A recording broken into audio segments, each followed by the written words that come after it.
आप देख रहे हैं प्रेस कॉन्फ्रेंस दिबांग के साथ। इस प्रेस कॉन्फ्रेंस में मेहमान से पूछा जाएगा हर जरूरी सवाल। नमस्कार, प्रेस कॉन्फ्रेंस में आपका स्वागत है। मैं हूं दिबांग। प्रेस कॉन्फ्रेंस में आज मेरे साथ वरिष्ठ पत्रकारों का पैनल और एक बेहद खास मेहमान जो महाराष्ट्र में युवा राजनीति का चेहरा हैं। अपनी पार्टी के महाराष्ट्र के पहले मुख्यमंत्री, केंद्र में भी उन्हीं की पार्टी की सरकार है। संगीत के प्रेमी हैं, लेकिन आजकल उनके सहयोगी ने उनका सुर बिगाड़ रखा है। अपने सबसे पुराने और विश्वसनीय सहयोगी के बोलों और करतूतों से लगातार संकट झेल रहे हमारे आज के खास मेहमान महाराष्ट्र के मुख्यमंत्री देवेंद्र फडणवीस। नमस्कार, आपका स्वागत है। Thank you. आपसे सभी जरूरी सवाल होंगे, लेकिन पहले ये रिपोर्ट। सरकार आल्यानंतर अजितदादा चक्की पिसिंग पिसिंग पिसिंग एंड पिसिंग। महाराष्ट्र के मुख्यमंत्री और जमीन से जुड़ा राजनेता देवेंद्र फडणवीस। नागपुर में पैदा हुए देवेंद्र फडणवीस 45 साल के हो चुके हैं। उन्हें राजनीति विरासत में मिली। पिता गंगाधर राव जनसंघ के नेता थे। कानून और बिजनेस मैनेजमेंट की पढ़ाई करने वाले देवेंद्र ने राजनीति को अपना करियर चुना। एबीवीपी युवा मोर्चा आरएसएस से होते हुए देवेंद्र फडणवीस बीजेपी के प्रदेश अध्यक्ष की कुर्सी तक पहुंचे। वार्ड स्तर से राजनीति शुरू करने वाले फडणवीस 27 साल की उम्र में नागपुर के मेयर बन गए थे। वो 4 बार विधायक चुने जा चुके हैं। देवेंद्र फडणवीस को ढेरों गाने याद हैं। पत्नी अमृता, जो कि बैंकर हैं, उन्हें भी गीत संगीत से बेहद लगाव है। पिया तू अब तो आजा, शोला सा मन दह के आके बुझा जा। देवेंद्र फडणवीस एक गारमेंट कंपनी के लिए मॉडलिंग भी कर चुके हैं। पिछले साल महाराष्ट्र के विधानसभा चुनाव में एक नारा पूरे चुनाव में गूंजा, केंद्र में नरेंद्र, महाराष्ट्र में देवेंद्र। बीजेपी की जीत के बाद पीएम मोदी के भरोसेमंद देवेंद्र फडणवीस को ही महाराष्ट्र की कमान सौंपी गई। देवेंद्र जी, हमने देखा कि आपको बहुत सारे गाने याद हैं। अगर इस शो का कोई एक थीम सॉन्ग होता तो वो होता सजन रे झूठ मत बोलो, खुदा के पास जाना है। तीसरी कसम फिल्म है, शैलेंद्र ने गाना लिखा है। इसमें आगे बोल आते हैं, तुम्हारे महल चौबारे यहीं रह जाएंगे सारे। उसके आगे कौन सी लाइन आती है? तुम्हारे महल चौबारे यही रह जाएंगे सारे। देखिए, एक साल में तो मैं गाने भूल गया। अकड़ से लाइन आती है। नहीं, मैं इसलिए नहीं गा रहा वो लाइन कि आप मेरे ऊपर डालोगे वो लाइन। पर आपको लाइन आती है? वो लाइन सुना दीजिए, मैं डालूंगा नहीं, पक्का भरोसा दे रहा हूं मैं। आप ही बोल दीजिए। अकड़ किस बात की प्यारे जी, ये सर फिर भी झुकाना है। बिल्कुल। आपका कोई सर्वप्रिय गाना है जो आपको हजारों गाने याद हैं उनमें? देखिए, गाने तो मुझे बहुत पसंद है, लेकिन आजकल मैं एक ही गाना गाता हूँ, जिंदगी कैसी है पहेली आए, कभी ये हंसाए कभी ये रुलाए। तो इसको आप जिंदगी से गाते हैं या उसको राजनीति बना देते हैं? नहीं, राजनीति तो खैर रुला नहीं सकती। अच्छा, तो जिंदगी है। फिलहाल तो लग रहा है कि रुला रही है आपको लगातार। आपसे सवाल पूछेंगे, लेकिन उससे पहले ये बोल सुन लेते हैं। सुबह जब मैं घर से निकला तो मेरे कार को घर के बाहर ही शिवसेना के सैनिकों ने रोका। जैसे मैं बाहर आया तो मुझे पकड़कर मेरे खिलाफ उन्होंने नारेबाजी शुरू की। यह तिरंगा है, ये तिरंगे का अपमान है। देवेंद्र जी, ये सब क्या हो रहा है और ये आप इसको कैसे देखते हैं? इस तरह की चीजें और आपके रहते हुए वहां पर हो रही। देखिए, पहली बात तो यह है कि ये जो कार्यक्रम यहाँ पर तय हुआ था, इस कार्यक्रम को तय करने के बाद ये कोई बड़ा कार्यक्रम भी नहीं था। न इतना बड़ा कार्यक्रम था कि कोई इसकी बहुत ज़्यादा लोग सुनवाई करें। पर ये जो कंट्रोवर्सी खड़ी हो गई, इससे इस कार्यक्रम को कुछ ज़्यादा ही मेरे ख्याल से प्रसिद्धि मिल गई। जहाँ तक हमारी सरकार का सवाल है, हमारी सरकार ने बिल्कुल सीधा स्टैंड इसमें लिया था कि कोई भी राजनीतिक व्यक्ति अगर वैलिड वीज़ा पर भारत में आता है तो उसको सुरक्षा देना ये हमारे सरकार का धर्म है, वो हम निभाएंगे। लेकिन साथ में हमने ये भी कहा था कि इस प्रकार के किसी भी कार्यक्रम को भारत विरोधी मंच के रूप में इस्तेमाल नहीं होना चाहिए। और अगर इस प्रकार के कार्यक्रम में भारत विरोधी बयान आएंगे तो उसके ऊपर कार्रवाई होगी। और उसी प्रकार से हमने उस कार्यक्रम को पूरी सुरक्षा दी थी। ये जो घटना सुबह हुई, इस घटना के बाद भी हमने कार्रवाई की। जिन्होंने इस घटना को अंजाम दिया था उनके ऊपर पुलिस की कार्रवाई हुई और पूरी सुरक्षा के साथ इस कार्यक्रम को हमने संपन्न किया।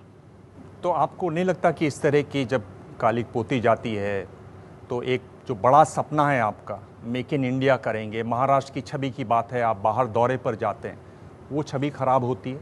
देखिए, एक चीज़ तो बिल्कुल स्पष्ट है कि इस प्रकार की घटनाएं नहीं होनी चाहिए। और मैं ये मानता हूँ कि लोकतंत्र में अपनी बात रखने का अधिकार है और इसलिए आप उसके खिलाफ प्रदर्शन कर सकते हो, लोकतांत्रिक तरीके से प्रदर्शन कर सकते हो। लेकिन इस घटना के घटने के बाद भी महाराष्ट्र की सरकार ने उस कार्यक्रम को ठीक ढंग से संपन्न किया और इसलिए हमने ये दिखाया कि महाराष्ट्र में कानून का ही राज चलेगा। लेकिन इसका मतलब ये कतई नहीं है कि श्री कसूरी जिस प्रकार के विचारों को सामने रखते हैं हम उनको एंडोर्स करते हैं। We don't endorse them. मैं अपने सवाल पर दोबारा आ रहा हूँ। ये सारे इस तरह के प्रदर्शन, इस तरह की चीज़ें, इस तरह की करतूतें आपके लिए बाधा पैदा करती हैं? पर ये सारे देशों में होती है, अपने देश में या कहीं पहली बार हो रही है ऐसा नहीं है।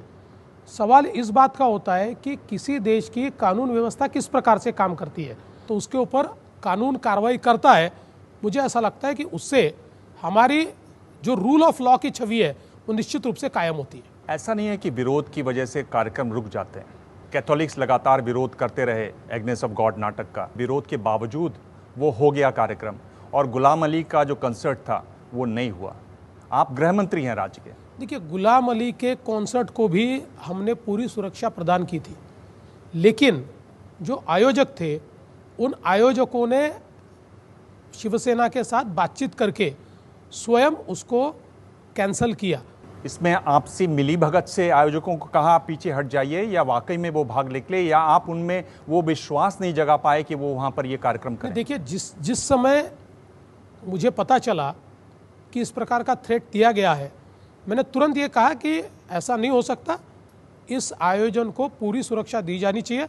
मैंने पुलिस को भी बताया, पुलिस को मैंने कहा कि आप आयोजकों से बात कीजिए।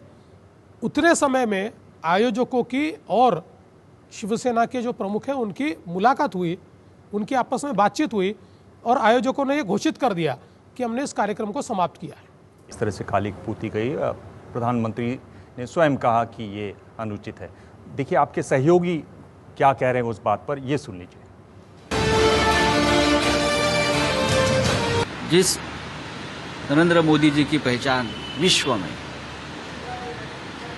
गोधरा और अहमदाबाद की वजह से हुई थी, और उसी वजह से हम मोदी जी को आदर भी करते हैं, उसी मोदी जी ने अगर गुलाम अली और कसूरी जी के इंसिडेंट को अनफॉर्चुनेट कहा है, तो हम सब के लिए ये बात अनफॉर्चुनेट और दुर्भाग्यपूर्ण है। देवेंद्र जी आपके सहयोगी हैं और एक तरीके से आपको क्या उकसाने की कोशिश है, एक हद तक पार करके देखने की कोशिश है, देखने की कोशिश है आप किस हद तक साथ रह सकते हैं? प्रधानमंत्री पर इस तरह से बात कर रहे हैं। देखिए, शिवसेना और बीजेपी कुछ विषयों पर हमारे व्यूज़ अलग है। अगर सारे विषयों पे हमारे व्यूज़ अलग नहीं होते तो दो पार्टियां क्यों होती। और जहाँ तक हमारा सवाल है, हमारा तो सीधा मानना यह है कि हम राजधर्म का पालन करेंगे, किसी के उचकाने का सवाल नहीं है। मैं एक इतना ही छोटा सवाल पूछना चाहता हूँ कि देखिए, हम राजनीतिक भूमिका हमेशा नहीं ले सकते। उदाहरण के तौर पर श्री संजय राउत जी, ये यूपीए की सरकार के समय जो मेंबर ऑफ पार्लियामेंट्स का एक ग्रुप पाकिस्तान में गया था, उसमें वो गए थे। उस समय पाकिस्तान सरकार ने हॉस्पिटैलिटी दी थी, पाकिस्तान सरकार ने सुरक्षा दी थी। तो क्या इसका मतलब ये हो जाता है कि वो राष्ट्रभक्त नहीं है? क्या इसका मतलब ये हो जाता है कि वो प्रो पाक है? तो मुझे ऐसा लगता है कि आज जिन विषयों के ऊपर हमने चर्चा करनी चाहिए, उन विषयों को छोड़कर ऐसे विषयों के ऊपर चर्चा करना, और जबकि हम सरकार में हैं तो हमने विकास की ओर ज़्यादा ध्यान देना चाहिए। हम मुद्दों से भटक रहे हैं। और दूसरा, जहाँ तक राष्ट्रवाद का सवाल है, देखिए हमारे से ज़्यादा राष्ट्रवादी कोई नहीं है, हम भी राष्ट्रवाद में ही पैदा हुए। अब मेरी आप अगर बात करेंगे तो मैं सवाल पूछता हूँ, सब 18 साल का था तब कश्मीर में लाल चौक पर झंडा नहीं लगता था, तो मैं गया था विद्यार्थी परिषद के साथ में, कश्मीर में हम गए थे, पुलिस ने हमको अरेस्ट की थी, जोशी जी के साथ लाल चौक पर झंडा लगाने हम गए थे। तो केवल हम केबिन में बैठकर कोई स्टेटमेंट दे दे, इससे राष्ट्रवाद नहीं होता है। तो आपको क्या लगता है कि ये इनका अवसरवाद है शिवसेना का? देखिए, मैं इतना ही कहना चाहता हूँ कि कोई भी सत्तारूढ़ पार्टी में काम करने वाला व्यक्ति ये समझे हमारी जिम्मेदारी क्या है। हमारा काम राजधर्म है, हम सत्ता में हैं और सत्ता में रहते हुए जो जिम्मेदारी है उसको हम पूरे तरीके से निभाएंगे। कोई भी अगर हमारा साथी भी कोई काम करता है और वो कानूनन नहीं है तो हम उसके ऊपर भी कार्रवाई करेंगे। हमने दिखा दिया कि जिन लोगों ने ये कार्य किया उनके ऊपर पुलिस ने कार्रवाई की। देवेंद्र जी, इसमें सवाल ये भी उठता है कि ये आपके सहयोगी हैं, विरोधी नहीं हैं, और ताली दो हाथ से बजती है। इस पर मैं आपसे पूछूंगा सवाल। शिवसेना वाले मुद्दे पे हैं, और जैसे दिबांग जी ने कहा कि वो आपके सबसे पुरानी सहयोगी रहे हैं शिवसेना, तो पहले जब आपकी सरकार थी बीजेपी और शिवसेना की गठबंधन, उस समय भी कई सारे इश्यूज आते थे, कई सारे मुद्दे प्रॉब्लम्स आते थे। तो प्रमोद महाजन जी पीस मेकर की तरह उभर के आए, बाला साहब जी से बात करके सुलझाते थे। अब ये कार्यकाल में आप खुद ये भूमिका निभा रहे हैं, और आपके अनुभव क्या है उद्धव जी और उनके बेटे आदित्य जी के साथ? देखिए, मेरी चर्चा कभी होती है तो उद्धव जी से होती है, आदित्य जी से तो मेरी कोई चर्चा नहीं होती। और साधारणतः मेरा ये अनुभव रहा है कि जब भी हमारी बातचीत होती है तो जो मुद्दे होते हैं वो सुलझते हैं, मुद्दे उलझते नहीं हैं। और मैंने अक्सर ये देखा है कि अगर हम कोई ठीक बात उनके साथ करते हैं, लॉजिकल बात करते हैं, तो उनकी ओर से भी भूमिका जो है वो ठीक ढंग से आती है। हमारे कैबिनेट में अभी तक जितने फैसले हमने किए सारे एकमत से हमने किए, और बाकी फिर हमने एक अरेंजमेंट भी किया है। उनकी तरफ से सुभाष देसाई जी, अनिल देसाई जी है, हमारी तरफ से हमारे अध्यक्ष है और चंद्रकांत पाटिल जी है। ये हम हमेशा मिलते हैं और जो कोई ब्रॉड एजेंडा हमारा है इसके ऊपर चर्चा करके निर्णय करते हैं। पर ये आपको नहीं लगता कि अगर आप ही बात करते हैं तो कहीं ना कहीं बातचीत में कमी रह गई है? यानी आपकी तरफ से कोई कमी तो नहीं रह गई है? इसलिए कह रहा हूं कि प्रधानमंत्री गए, अंबेडकर का कार्यक्रम था और उद्धव जी बीड में रैली करने चले गए। ये पता चला कि आपने जो न्योता है वो केवल एक दिन पहले दिया, इसलिए वो लगातार बैठे रहे, वो आ नहीं पाए। क्या ये आपकी कमी है? देखिए, पहली बात तो ये है कि हमने न्योता दिया था। हमारे मंत्री प्रकाश मेहता, इनकी बातचीत भी हुई थी। शिवसेना की तरफ से हमको ये बताया गया था कि सुभाष देसाई जी शिवसेना को रिप्रेजेंट करेंगे, वो वहाँ पर इस कार्यक्रम में सम्मिलित होंगे। बाद में क्या कारण हुआ मुझे पता नहीं, पर उनकी तरफ से कोई आया नहीं। उसके बाद हमने उनसे बातचीत की है, कुछ कोऑर्डिनेशंस के प्रॉब्लम्स हैं, हमने कहा है कि बातचीत से वो प्रॉब्लम दूर करेंगे। देवेंद्र जी, विधानसभा चुनाव के बाद राष्ट्रवादी कांग्रेस पार्टी ने चला करके आपको समर्थन दिया था। अब जब शिवसेना के साथ आपके रिश्ते थोड़े गड़बड़ा रहे हैं, तो ऐसे में आप राष्ट्रवादी कांग्रेस पार्टी को क्या अपना भविष्य का सहयोगी के तौर पे देख रहे हैं? राष्ट्रवादी कांग्रेस की मदद की आवश्यकता हमको पड़ेगी ऐसा मुझे नहीं लगता। मेरा अपना मानना यह है कि ये जो हमारी सरकार है, हमारा जो गठबंधन है, ये 5 साल चलेगा। चलिए, एक और बयान है, ये आप ही का बयान है, ये सुन लेते हैं। परवाच या ठिकाणी मी सांगितलं, सिंचन घोटाळ्यामध्ये अजितदादांची अवस्था आम्ही काय करणार। आमचे नाथाभाऊ खडसेंच्या भाषेत सांगायचं झालं तर आमचं सरकार आल्यानंतर अजितदादा चक्की पिसिंग पिसिंग पिसिंग एंड पिसिंग। चक्की आप नहीं पिसवा रहे हैं? देखिए, ये जितने घोटाले हैं सारे घोटालों की इंक्वायरी फुल स्विंग में चल रही है। कुछ लोगों ने चक्की पीसना ऑलरेडी शुरू कर दिया है, कुछ लोग अभी जेल में है, और इसमें जो जो लोग इन्वॉल्व है वो सारे के सारे लोग, जिनके जिनके खिलाफ हमको सबूत मिल रहे हैं, वो सारे के सारे लोग निश्चित रूप से इसमें जेल में जाएंगे। राष्ट्रवादी के जो आला नेता है उन पर कार्रवाई करते समय आप कहीं संकोच में है ऐसा नज़र आ रहा है। छोटी मछलियाँ ज़रूर फंस चुकी है, लेकिन जो बड़ी मछलियाँ हैं उन पर कोई भी आँच नहीं आई है। अजीत पवार के ऊपर कोई कार्रवाई होते अभी नज़र नहीं आ रही है। 70,000 करोड़ का सिंचन घोटाला है। वहीं पर छगन भुजबल के ऊपर FIR हो गई है महाराष्ट्र सदन के केस में, लेकिन जो जांच की आंच है वो उन पर आते हुए नज़र नहीं आ रही है। देखिए, पहली बात तो ये है कि आपने एक बात कह दी कि छगन भुजबल जी के ऊपर FIR दर्ज हो गया। इसका मतलब ये है कि कार्रवाई की शुरुआत हो गई है। सिंचाई घोटाले में भी कॉन्ट्रैक्टर्स जो है प्राइमा फेसी जिन्होंने ये काम किया है उनको अरेस्ट हुई है, कुछ अधिकारियों को अरेस्ट हुई है और ये सारी कड़ियाँ जोड़ना शुरू हुआ है। थोड़ा सा इसमें समय लग रहा है और वो लगेगा भी, और हर चीज़ के ऊपर कोर्ट में जाना पड़ता है। कोर्ट में जो पैरवी की उसके कारण कोर्ट ने हमको ये सारी केसेस में इंक्वायरी करने का पूरा अधिकार दिया है। उसके तहत इंक्वायरी चल रही है, किसी को भी बख्शा नहीं जाएगा। श्री अजीत पवार होंगे, श्री सुनील तटकरे होंगे, इनकी सबकी इंक्वायरी शुरू है। पूरी जांच होगी, निष्पक्ष जांच होगी, पारदर्शी जांच होगी और हर एक के ऊपर कार्रवाई होगी। लोगों को ये भी लग रहा है कि दिल्ली के आपके बड़े बड़े नेता बार बार बारामती जा रहे हैं, उसके कारण आपकी जांच थोड़ी सी प्रभावित होने की संभावना है। प्रधानमंत्री हो या वित्त मंत्री हो या बड़े नेता बारामती क्यों जा रहे हैं बार बार? देखिए, प्रधानमंत्री जी का स्वभाव जो जानते हैं उनको ये बात पता है कि प्रधानमंत्री जी इस प्रकार की जांच को गति कैसे दी जाए, इसी के लिए हमेशा प्रयासरत रहेंगे और इस प्रकार के भ्रष्टाचार को कभी भी प्रधानमंत्री टॉलरेट नहीं करते। जहाँ तक बारामती जाने का सवाल है, कोई कार्यक्रम हो तो कार्यक्रमों में जैसा हमने कहा कि शरद पवार जी कोई हमारे राजनीतिक दुश्मन नहीं है, उनसे हमारी राजनीतिक दुश्मनी नहीं है।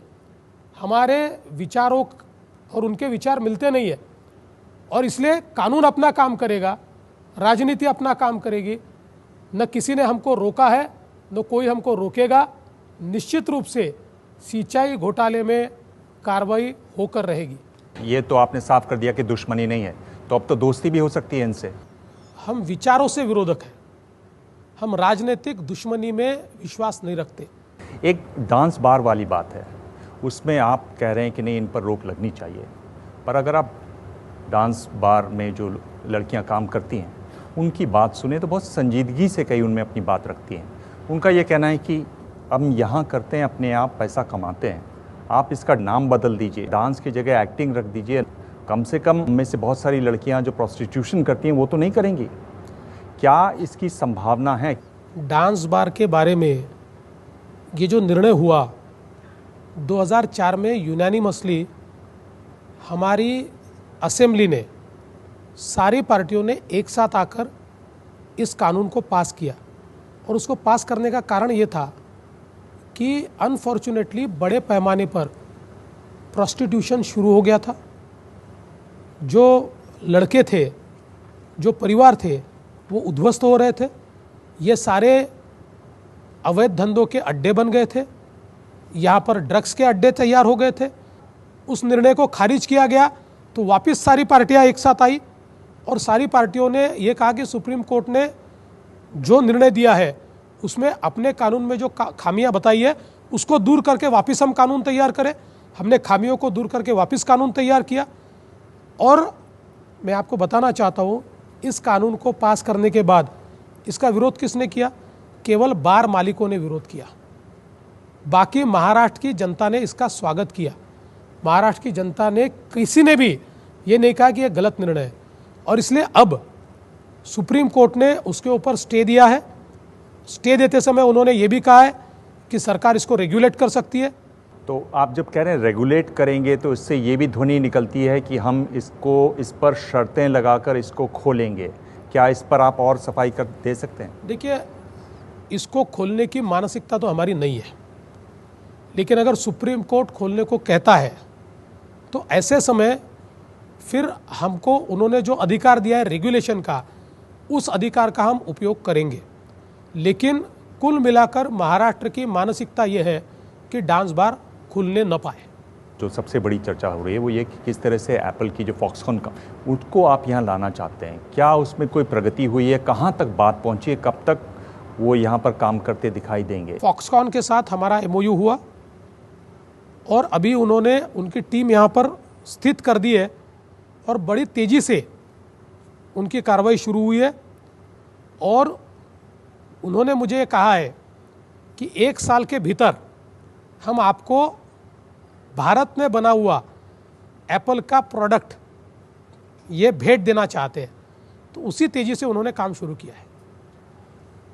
देवेंद्र जी, अगला सवाल सनातन संस्थान के बारे में है और एक ये भी है कि एक तरफ तो एप्पल की बात होती है, दूसरा अगला सवाल सीधा सनातन संस्थान आ जाता है कि क्या उस पर रोक लगाने की बात पिछली सरकार जब थी तब बात हुई थी, क्या आप इस बारे में सोच रहे हैं? क्योंकि आपने गिरफ्तारी तो की, बड़ी वाहवाही लूटी और उसके बाद लगा कि थोड़ा सा आप ढीले पड़ गए।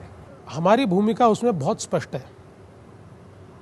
सनातन संस्था के खिलाफ अगर हमको एविडेंस मिलेगा तो उनको बैन किया जाएगा, फिर हम किसी के भी दबाव में आने वाले नहीं है। लेकिन अगर एविडेंस नहीं मिलेगा तो किसी के भी दबाव में आकर बैन भी नहीं करेंगे। पिछली सरकार ने एक प्रस्ताव केंद्र की सरकार को भेजा था, राज्य में भी उनकी सरकार थी और केंद्र में भी उनकी सरकार थी, पर उस सरकार ने उसको इसलिए नहीं स्वीकारा कि जो प्रस्ताव गया था वो प्रस्ताव उस कानून में शायद नहीं बैठता था, उतने एविडेंसेस वो जुटा नहीं पाए थे या उतने एविडेंसेस अवेलेबल नहीं थे। देवेंद्र जी, मेरा सवाल ऑटो परमिट को लेकर के है कि जो फैसला आपने किया तो आपके बारे में ये क्यों नहीं कहा जाए कि राज ठाकरे की तरह आप भी मराठी और बाहरी की राजनीति कर रहे हैं।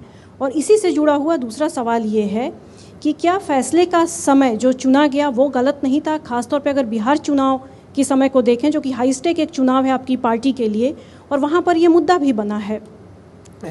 देखिए, चीज़ें किस प्रकार से गलत तरीके से पेश की जाती है इसका एक बहुत अच्छा उदाहरण है।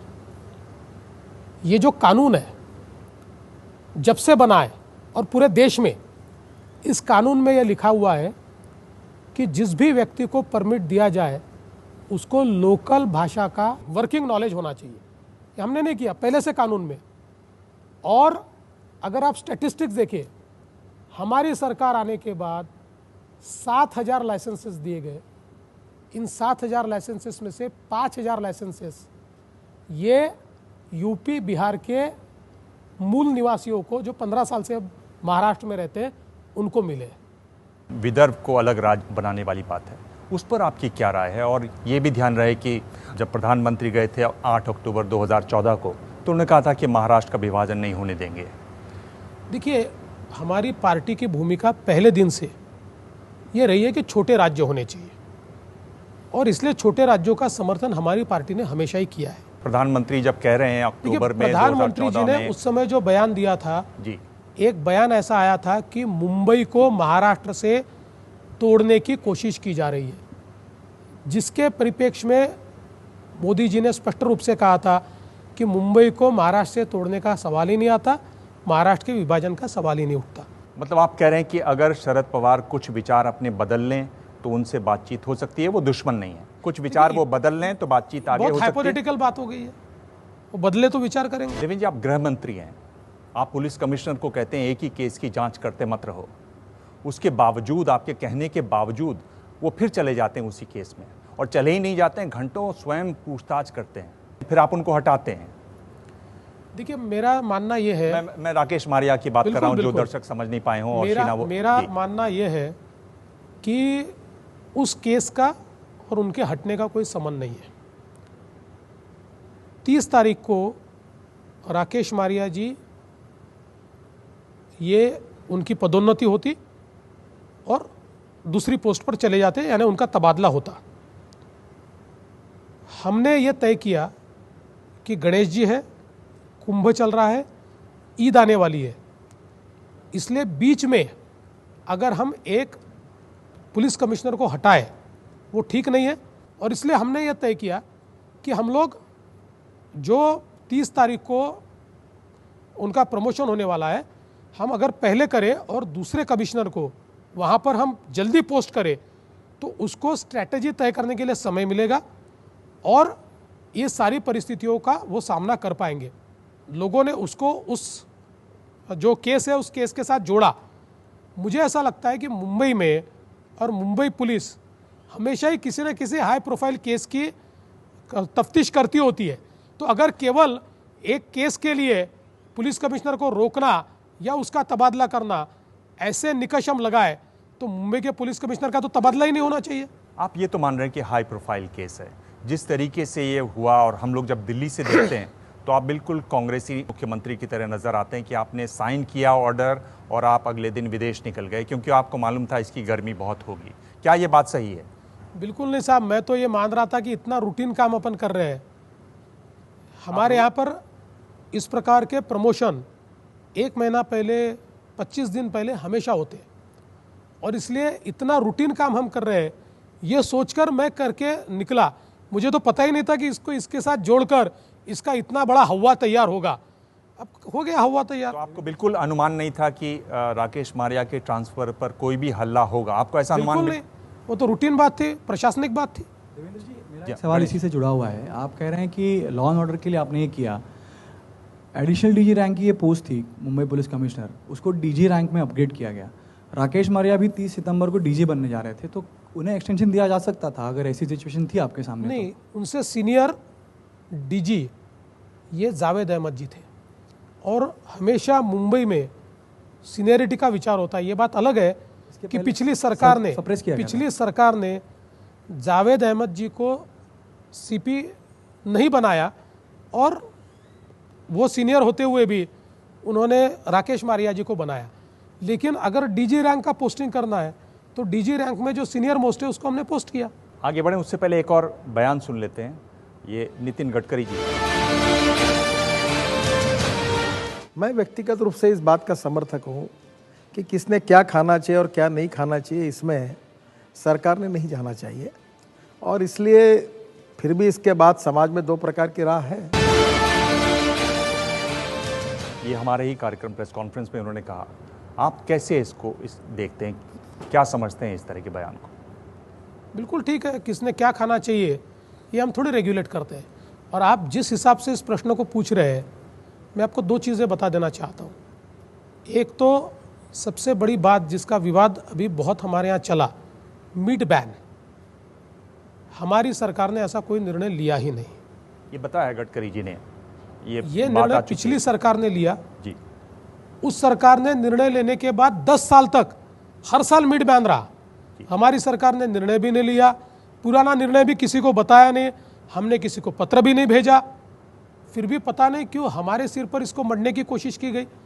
मुझे यह लगता है कि एक मानसिकता सारे मीडिया में भी ऐसी है कि उस मानसिकता को ये रास नहीं आता कि हमारे जैसे लोग सत्ता में आए और वो उनका एजेंडा चलाने की कोशिश करते हैं। मैं इसलिए कहता हूँ कि जिन्होंने इस बात को उछाला उनको ये पता था कि 10 सालों से ये चीज़ें हो रही है, इस सरकार ने लिया हुआ निर्णय नहीं है, फिर भी जानबूझकर कंट्रोवर्सी क्रिएट की गई। 1 साल हो गया आपका सरकार का और यही 1 साल हुआ है जो संबंध बिगड़े हैं बीजेपी और शिवसेना के। आपका क्या मजबूरी है जो आप साथ चलने का दिखावा कर रहे हैं सेना और आप? बहुत साफ शब्दों में कहता हूँ, हमारा गठबंधन चलेगा, 5 साल हमारी सरकार चलेगी। कोई चीज़ों के ऊपर अगर हमारे मतभेद होते हैं तो उन मतभेदों को पाटने का हमारा तरीका है, हम उसको मिटाएंगे। मैं आपको पूना ले जाना चाह रहा हूँ जहाँ दाभोलकर जी की हत्या होके काफ़ी समय हो गया, आपका शासन आके साल भर हो गया, लेकिन उनके जैसे प्रगतिवादी प्रगतिशील व्यक्ति के बारे में उनकी हत्या होने के बाद साल भर बाद भी कोई सुराग नहीं मिलना और किसी को पकड़ नहीं पाना, क्या ये गृह मंत्री और मुख्यमंत्री का फेल्योर है? दाभोलकर जी की जब हत्या हुई तो कांग्रेस का शासन, उस समय कांग्रेस का शासन था। उसके बाद कई दिनों तक, कई महीनों तक कांग्रेस का शासन था। बाद में ये केस सीबीआई को चली गई, सीबीआई आज उसका इन्वेस्टिगेशन कर रही है। लेकिन ये दुर्दैवी है, मैं ऐसा मानता हूँ कि उनके जो कातिल है वो पकड़े न जाना ये दुर्दैवी है। सीबीआई से हमारी लगातार बातचीत चल रही है। सीबीआई ने महाराष्ट्र पुलिस को अधिकारी मांगे थे, वो अधिकारी भी हमने दिए हुए, इसका इन्वेस्टिगेशन चल रहा है और मुझे ये लगता है कि इसके अपराधी पकड़े जाने चाहिए। इन चुनाव के पहले जिसमें आप चुन करके आए, उसके पहले आपकी गिनती महाराष्ट्र के सर्वोच्च नेता के रूप में नहीं होती थी और आपकी पार्टी में ही आपके ऊपर गोपीनाथ मुंडे, नितिन गडकरी जैसे बड़े बड़े नेता रहे और मुंडे साहब तो नहीं रहे, गडकरी जी जैसे उत्कृष्ट नेता अभी भी महाराष्ट्र से हैं, आपके शहर से हैं, आपकी पार्टी में हैं और उनका प्रभाव बहुत ज़बरदस्त है, उनके व्यक्तित्व का प्रभाव बहुत ज़बरदस्त है।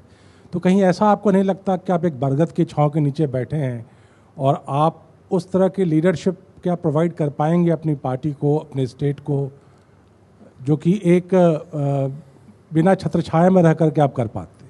देखिए, पहली बात तो ये है कि मैं पार्टी का अध्यक्ष था और पार्टी के अध्यक्ष रूप में मेरा परफॉर्मेंस जो था वो ये था कि पार्टी को मैंने पूरे 80,000 बूथ तक पार्टी का गठन मैंने किया। इससे पहले पार्टी ये केवल जिन सीटों पर हम लड़ते थे उसमें गठित होती थी, 117 सीटें, उसको 288 सीटों तक पार्टी का गठन मैंने किया। पार्टी के अध्यक्ष रूप में हर जिले में, हर तहसील में मैं गया, गांवों तक मैं गया, सारी इकाइयों तक मैं गया, एक बड़ी टीम खड़ी की। मेरी अध्यक्षता में ही महाराष्ट्र की लोकसभा का चुनाव हुआ और इसलिए मैं कोई नया नहीं हूँ और इस पार्टी में मैंने वार्ड अध्यक्ष से लेकर राष्ट्रीय उपाध्यक्ष तक जिम्मेदारियां निभाई है और पार्टी के राज्य के अध्यक्ष रूप में मैंने काम किया है। जहाँ तक नितिन जी का सवाल है, वो हमारे बड़े नेता है, कद्दावर नेता है, मेरे से बहुत बड़े हैं, अनुभव मेरे से ज़्यादा है और निश्चित रूप से अगर आप उनका और मेरा आकलन करेंगे तो वो हमेशा ही मेरे से बड़े रहेंगे और इसलिए उनकी और मेरी कोई तुलना नहीं होती। दिल्ली में वो है, मुंबई में मैं हूँ, क्यों झगड़ा लगाना चाहते हैं जो नहीं है? देवेंद्र जी, एक साल में एक तो ये देखा गया कि जब सीएम की जब दौड़ चल रही थी उसमें जो नाम चल रहे थे, हालांकि आपका नाम काफ़ी आगे था, उसमें जिन लोगों के नाम थे वो लगातार किसी न किसी नकारात्मक रूप में मीडिया में छाते रहे, आते रहे साल भर में, चाहे वो पंकजा मुंडे हों, चाहे तावड़े जी हों, खड़से जी हों। जिन 3 नेताओं का आपने नाम लिया उनके ऊपर पूरे तरीके से झूठे आरोप, गलत आरोप ये लगाए गए और महाराष्ट्र की विधानसभा में मैंने स्वयं उसका जवाब दिया और मैंने पूरा का पूरा पर्दाफाश विरोधियों का कर दिया। विरोधियों के पास बोलने के लिए भी कुछ नहीं बचा और इसलिए हवा में वो फायरिंग करते रहे, लेकिन लक्ष्य के ऊपर फायरिंग वो इसलिए नहीं कर पाए कि उनके पास कोई तथ्य ही नहीं थे। आपने महाराष्ट्र में एक सूखा टैक्स लगाया है। सूखा तो आपने घोषित किया नहीं लेकिन टैक्स लगा दिया। लोगों का ये कहना है कि अगर भारतीय जनता पार्टी की सरकार केंद्र में है तो उनसे आपने पैसा क्यों नहीं मांगा है, क्योंकि बिहार को आप 1.25 लाख करोड़ का पैकेज देते हैं और महाराष्ट्र में सूखा टैक्स लगाते हैं। पहली बात तो ये है कि हमने टैक्स लगाया शराब के ऊपर, तंबाकू के ऊपर और सिगरेट के ऊपर। दूसरी चीज़, जहाँ तक सूखे का सवाल है, सूखा जो घोषित होता है वो राज्य की सरकार नहीं करती, केंद्र की सरकार करती है। राज्य की सरकार ये सूखा परिस्थिति घोषित करती है, जिसको हम पहले ही कर चुके हैं और केंद्र की मदद की राह देखे बिना हमने मदद शुरू कर दी। हम सत्ता में आए, 24,000 गाँवों में अकाल था। आप पिछली सरकार के 15 साल देखिए, 15 सालों में उन्होंने 13,000 करोड़ रुपए दिए और पिछले 7-8 सालों में उन्होंने 8,000 करोड़ रुपए दिए। हमने एक साल में किसानों को 8,000 करोड़ रुपए दिए। अभी भी हमने जैसे ही सूखे की अवस्था आई, पानी की व्यवस्था की, हमने कैटल कैंप शुरू किए। महाराष्ट्र के इतिहास में इससे भी भयानक सूखा पड़ा, लेकिन जून के महीने में, जुलाई के महीने में कभी कैटल कैंप शुरू नहीं हुए, लेकिन हमने कैटल कैंप्स इमीडिएट शुरू किए। पर ये जो आत्महत्याओं का सिलसिला है वो थमा नहीं है। 2234 का आंकड़ा है और कह रहे हैं कि विदर्भ से मराठवाड़ा तक पहुंच गया आत्महत्या का सिलसिला। और उसमें ये हैं दत्ता आत्माराम लांडगे, इन्होंने आपको एक पत्र लिखा कि मैं गांव में हूँ, बत्ती नहीं है, कुएं में पानी है पर मैं अपना पंप नहीं चला पा रहा हूँ। इन्होंने आत्महत्या की उसके बाद किसान ने। आपने उस चिट्ठी का जवाब नहीं दिया। मैं उसकी बात नहीं कर रहा हूँ। ये जो किसान आत्महत्या करते हैं और इतने सालों से करते आए हैं, उनके परिवार देख रहे होंगे इस शो को, आप क्या कहना चाहते हैं एक मुख्यमंत्री के तौर पर? सीधे आपको मौका है उन परिवारों से बात करने के लिए, तो क्या कहेंगे? किसानों की आत्महत्या का कारण ये है, मूल रूप से जो आपने कारण कहा कि महाराष्ट्र में देश के 40% डैम, बड़े डैम, ये महाराष्ट्र में बने, लेकिन महाराष्ट्र में 82% खेती ये ड्राई लैंड फार्मिंग है। 82% खेती तक पानी नहीं पहुंचा। आज देश का एवरेज 44% है, जो अगले राज्य है उनका एवरेज 80% है, महाराष्ट्र का 18% है। और इसलिए हमारा किसान केवल बारिश के ऊपर निर्भर है। दूसरी चीज़ क्या है, किसानों के पास कुआं है, कुएं में पानी है, लेकिन 5-5 वर्षों से किसानों को खेती का पंप नहीं मिला, बिजली नहीं मिली। 58,000 किसानों को हमने पंप दिए। जून तक 2 लाख किसानों को हम खेती के पंप देंगे।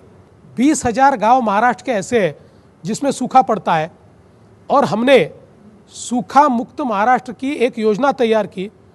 6,200 गांवों में 8 महीने में हमने 1 लाख से ज़्यादा डिस्ट्रीब्यूटेड वाटर स्ट्रक्चर्स तैयार किए। आज उसका परिणाम यह है कि वहाँ पर 24 टीएमसी पानी रुका है। और 24 टीएमसी पानी का मतलब क्या है? उसका मतलब है 6 लाख हेक्टेयर खेती को पानी मिलेगा। और राजेंद्र सिंह जी जो जल पुरुष है, 3 महीने महाराष्ट्र में थे, ये पूरे काम को उन्होंने देखा। और स्टॉकहोम की वाटर कॉन्फ्रेंस में उन्होंने ये कहा कि भारत का गेम चेंजर अगर कोई होगा तो ये काम होगा। प्रधानमंत्री जी जब विदर्भ में आए थे और उन्होंने उस समय जो कुएं दिए थे उस सरकार ने नहीं किए, उसमें से 18,000 कुएं अभी हमने 1 साल के अंदर किए। ये अगर हम कर सकते हैं, विदर्भ और मराठवाड़ा के किसानों को 3 रुपए किलो चावल और 2 रुपए किलो गेहूं हमने मुहैया किया है। क्योंकि 4 रिपोर्ट जो पिछली सरकार में बने थे, उन्होंने कहा था कि सिंगल क्रॉप है, कैश क्रॉप है, अगर वो समाप्त हो जाता है तो खाने को अनाज नहीं होता। इस योजना को हमने लागू किया है। और इतना ही नहीं, तो हमने मार्केटिंग की चेन तैयार करने का काम शुरू किया है। कपास के ऊपर जितना हमारे यहाँ कॉटन होता है, कॉटन हमारे यहाँ होता है, लेकिन उसका वैल्यू एडिशन नहीं होता। 1 साल में हमने अमरावती में इंटीग्रेटेड टेक्सटाइल पार्क तैयार किया, और जिसमें आज 8 इंडस्ट्रीज हमने लाई, और टोटल वैल्यू एडिशन वहाँ पर आज हो रहा है। जो हमारे प्रधानमंत्री जी का सपना था, फार्म टू फैशन, उतना पूरा काम 1 साल में अमरावती में हमने शुरू किया। और 9 कॉटन डिस्ट्रिक्ट में इस काम की हमने शुरुआत की है। परिवर्तन तेजी से हो रहा है, और इसलिए मैं किसान भाइयों को कहना चाहता हूं, आत्महत्या मत कीजिए, परिवर्तन हो रहा है, सरकार संवेदनशील है, सरकार आपकी मदद करेगी। एक सवाल ये है कि जैसा आपने कहा कि किसानों की आत्महत्या कम करने के लिए आपने बहुत सारे प्रयास किए, लेकिन दूसरी तरफ जो शहरी इलाका है, और ख़ासकर मुंबई, पुणे, औरंगाबाद, इस जगह पे जो ये बिल्डर्स है, इनमें एक आत्महत्या की प्रवृत्ति पनप रही है। और हाल ही में एक ठाणे में एक बिल्डर ने आत्महत्या की, और सुनने में आया कि उसने एक लंबी चौड़ी चिट्ठी लिखी है जिसमें बहुत सारे आरोप लगे। तो ये एक सेक्टर को आप कंट्रोल करने जाते तो दूसरा सेक्टर हाथ से छूट जाता है, ऐसा क्यों हो रहा है? देखिए, ये जो बिल्डर के आत्महत्या की घटना हुई है दुर्दैवी है, पर उसका पत्र अगर आप पढ़ेंगे तो उस पत्र में पिछली सरकार में वो कैसे प्रताड़ित हुआ ये उसने लिखा हुआ है, और साथ ही में कुछ पार्षदों ने उसको किस प्रकार से ब्लैकमेल किया ये उसने लिखा हुआ है। तो पहली चीज़ तो हमने क्या की, हम इनके ऊपर, सबके ऊपर कार्रवाई कर रहे हैं। प्रेस कॉन्फ्रेंस में ये दौर है रैपिड फायर का। हमारे साथ है महाराष्ट्र के मुख्यमंत्री देवेंद्र फडणवीस। फडणवीस जी, 5 सवाल हैं आपके लिए, हर सवाल के 2 ऑप्शन हैं। उन 2 ऑप्शन में से आपको एक चुनना है, लेकिन अच्छी बात यह है कि आप कह सकते हैं मैं इस सवाल का जवाब नहीं देना चाहता। 5 में आपने अच्छा किया कि जवाब नहीं दे सकते ये रखा है, क्योंकि कई बार ये होता है कि किसी को हम ये सवाल पूछे कि हाँ या ना में जवाब दो, और उससे पूछे आपने चोरी करना छोड़ दिया क्या, तो हाँ भी जवाब नहीं दे सकता और ना भी जवाब नहीं दे सकता। तो जवाब छोड़ सकते हैं, ये आपने एक अच्छी चीज़ रखी है। मैंने जो वर्जन सुना था वो ये था कि क्या आपने अपनी पत्नी को मारना छोड़ दिया है, पर ठीक है, 5 में से आप 3 जवाब देते हैं तो ये गिफ्ट है एबीपी न्यूज़ की तरफ से आपके लिए। तो आपका बड़ा विरोधी कौन है, एनसीपी या शिवसेना? एनसीपी। चलिए, अब बिना सोचे आप भी जवाब दे रहे हैं, ये महाराष्ट्र के नेताओं की आदत है, गडकरी भी ऐसे ही जवाब देते हैं। दूसरा सवाल हमारा निजी सवाल होता है, थोड़ा उसमें निजी जानकारी होती है। तो आपसे सवाल है कि अगर आप राजनीति में नहीं होते तो क्या होते आप? क्या आप मॉडल होते, या चूंकि आपको खाने का बहुत शौक है आप रेस्टोरेंट खोलते कोई? दूसरा ऑप्शन, ये मॉडल बनने लायक तो उतना मेरी कैपेसिटी नहीं है, तो मैं शायद रेस्टोरेंट खोल लेता। आप जो सरकार चला रहे हैं उसमें ज़्यादा दखल किसका होता है, मोदी जी का या भागवत जी का? दोनों का नहीं होता। तो दोनों में से आपको एक चुनना है। मोदी जी का दखल ज़्यादा रहता है आपकी सरकार में या भागवत जी का? दोनों का दखल नहीं होता है, मोदी जी का साथ होता है। भागवत जी का? भागवत जी का तो कोई सत्ता से संबंध ही नहीं है। जिस तरीके से सवाल फ्रेम किया हुआ है, आप उसमें कोई जवाब देना चाहेंगे? दोनों में से एक चुनना चाहेंगे? नहीं, देखिए, दखल बहुत निगेटिव शब्द है, इसलिए नहीं सुनना चाहिए। तो फाइनली ये तीसरा सवाल है जो आप छोड़ रहे हैं। छोड़ देंगे। पास। आपको किसकी राजनीति अच्छी लगती है, उद्धव ठाकरे की या राज ठाकरे की? देखिए, मुझे खुद की राजनीति अच्छी लगती है, मैं मेरे तरीके से राजनीति करता हूँ। बिल्कुल सही, आपको खुद की राजनीति अच्छी लगती है। अब हमारा सवाल है, चूंकि सवाल में 2 ही ऑप्शन दिए हुए हैं, तो इसमें हमने आपको तीसरा ऑप्शन चुना है कि हमको अपनी राजनीति अच्छी लगती है। जी बिल्कुल, पर सवाल में 2 ही ऑप्शन है। आपको उद्धव ठाकरे की राजनीति अच्छी लगती है या राज ठाकरे की? मुझे अपनी राजनीति अच्छी लगती है। तो आप ये सवाल पास कर रहे हैं? मुझे अपनी राजनीति अच्छी लगती है। तो वैसे आपने ये अच्छा जवाब दिया, क्योंकि गडकरी जी ने यहाँ राज ठाकरे कह दिया था इसी सवाल का। तो आप भविष्य के लिए रास्ता खोले हुए हैं दोनों के लिए। आप बीजेपी का बेहतर अध्यक्ष किसको मानते हैं, नितिन गडकरी को या अमित शाह को? दोनों अपने अपने तरीके से बेहतर है। दोनों ने बहुत अच्छा काम किया है। नितिन जी ने अपने समय अच्छा काम किया है, और अमित शाह ने, मैं ऐसा मानता हूँ कि आज महाराष्ट्र में हमारी सरकार आई, उसमें जैसे मोदी जी का बहुत बड़ा सहभाग है या उन्होंने विश्वास तैयार किया है जनता में, उसी प्रकार से अमित शाह जी ने अध्यक्ष के रूप में वहाँ पर जो समय दिया, जो ताकत लगाई, उसके कारण हमारी सरकार आई, और इसलिए मैं ऐसा मानता हूँ कि दोनों ने अच्छा काम किया। नितिन गडकरी या अमित शाह? दोनों बहुत बेहतर है। आप बेहतर पार्टी अध्यक्ष किसको मानते हैं? उस समय के बेहतर अध्यक्ष नितिन जी थे, आज के बेहतर अध्यक्ष अमित शाह जी है। दोनों में से आप किसको चुनेंगे? एक चुनना हो तो? नहीं, सवाल ही कहाँ उठता है, जब दोनों बेहतर है तो एक कैसे चुन सकते हैं? चलिए, ये सवाल आप छोड़ रहे हैं, यानी आप 5 में से केवल 2 जवाब दे रहे हैं। अगर आप ये सवाल छोड़ मैंने तो 5 जवाब दिए, आपको 3 पसंद नहीं आए। नहीं, 3 हमारे फॉर्मेट में नहीं थे। मैं तो आपसे अभी भी कह रहा हूं कि आप अमित शाह चुन सकते हैं और 5 में से 3 जवाब हो जाएंगे आपके। मैंने बिल्कुल सही जवाब दिए। चलिए, 5 में से आप केवल 2 ही जवाब आपने सही दिए, और वैसे तो हम लोग 2 पर इनाम नहीं देना चाहिए हमको, पर हम लोग चूंकि आप बम्बई से आए हैं और हमारे शो पर आए, इसलिए बहुत बहुत शुक्रिया। थैंक यू सो मच, बहुत अच्छा लगा। Thank you.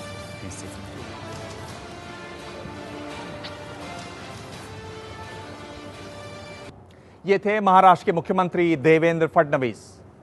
अगले हफ्ते मिलेंगे एक और खास मेहमान से। तब तक ताजा खबरों के लिए देखते रहिए एबीपी न्यूज।